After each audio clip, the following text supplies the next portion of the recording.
Hello. I hope everyone is doing well. As you can see, the barbershops haven't quite yet opened. I'm still in desperate need of a haircut. But that being said, we're going to be taking a look at the Watford versus Southampton game and just seeing what the kind of best picks are for DFS. Let's go straight into it. So, taking a look at this game, there's a few reasonably obvious picks that I'd like to mention.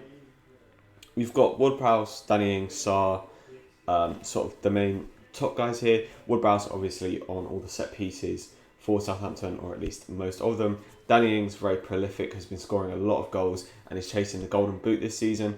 I know we tend to go with guys who are sort of very high on the floor, and also which means they have a much higher ceiling. However, if a player is scoring as consistently as Danny Ings, it's not hard to also ignore that. If we're just taking a look here at this game, we're expecting Southampton to come out as winners. I think they're the favourites for this game, with Watford really chasing to keep their place in the Premier League. With Troy Deeney, his floor isn't that high, however, definitely does have a high opportunity to score.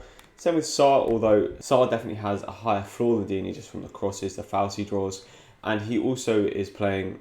He's almost playing striker now because he's getting a hell of a lot of the balls over the top.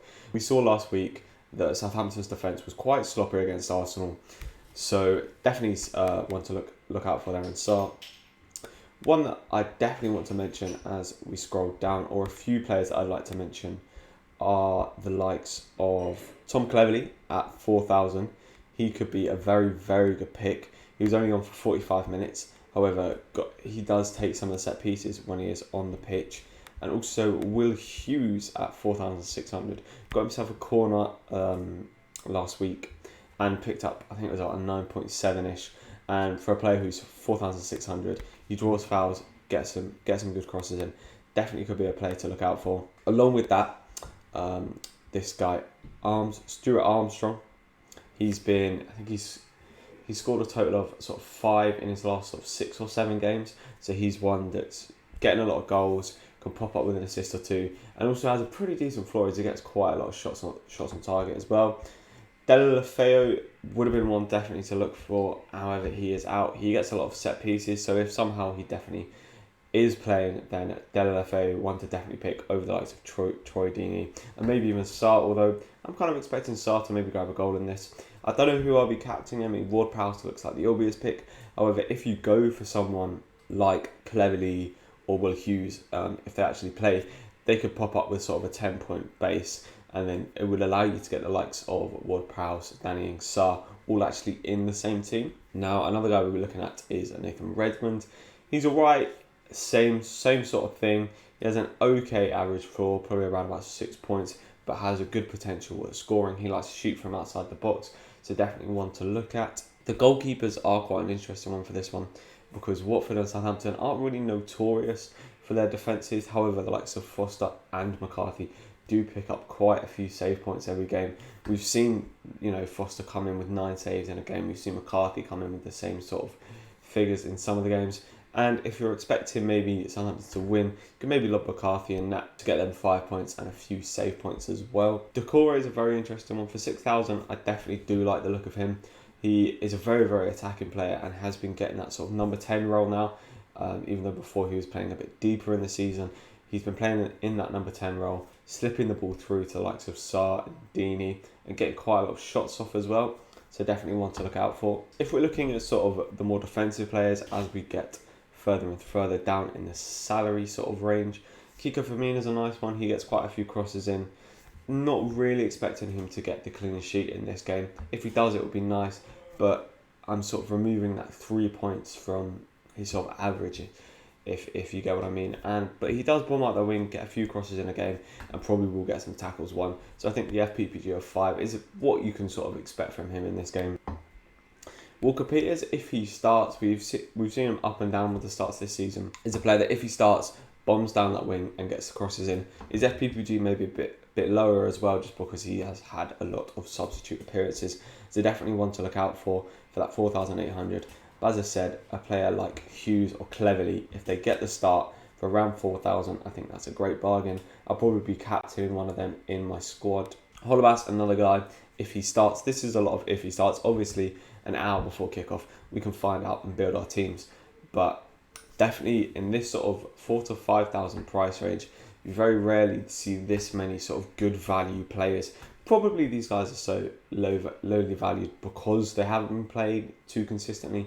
But if they do get the start, we'll definitely see them rack up the points. With the likes of Hollybass bombing down that left wing, getting some crosses in, and even getting some of those set pieces on the right side, whipping the ball in with his left foot. And yeah, as we get down here, we see the sort of, the dud 3k players, which I've talked about before, where you're really kind of just hoping they're going to come through. We saw Cathcart grab a goal in the last minute against Leicester last week, so maybe he's one just to have a shout if you want to have maybe the set piece taken for Watford and Cathcart in there, get you a nice little goal and assist combination. That could work very well. But I guess the same thing with Watford is they do have a lot of different set piece takers, so any number of players could be taking the ball from that sort of right sided left footed corner, the left sided right footed corner. Deep balls will probably be taken by the likes of Hughes, and even Doucouré can get himself on a few of the set pieces, especially if they're close. Maybe he'll take a free kick or two. Or the likes of Pereira, we could see grabbing a couple of free kicks. Let's have a look actually. Can we find Pereira? Pereira here, 3,800 now. That's a hell of a bargain for a player who's very, very attacking. So, I mean, even here, we've got FPB points 5.8, 5.3.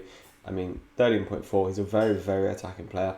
He isn't getting too many minutes, but for 3,800, when all the other players we're looking for in that kind of price bracket are centre backs, to get yourself a player who plays very high up the pitch, in the likes of Pereira, definitely someone I'll be going for. And then you're probably just filling out your team with Ward-Prowse, Danny and Sarr. I reckon, let's have a look here.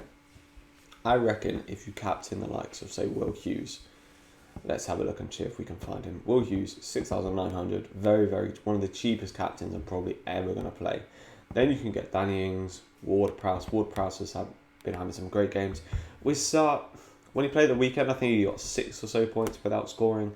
So, one that I think I will actually take a punt on, because I do believe he is actually going to score this week, or at least be quite involved. I think Southampton have a bit of a weaker defence than the Burnley side that Watford played, and also that them balls over the top are really where Sarr gets involved. And I think Southampton play a bit of a high line. And they play much more attacking football, and Watford have become more of a counter-attacking team with the likes of Sarr joining. Then, I mean, we've still got 11,900, so maybe, as I said, if we get the likes of Pereira, if he starts, do very much like that. And, I hope this gives enough. Just this, for me, that would probably be one of the perfect lineups. I think I'd probably be willing to take out Pereira for Cathcart. And then in another lineup, I'll probably be looking to go for maybe a Ward-Prowse captain or a Sarr captain, even a Danny Ings captain. There's a lot of options there between those three.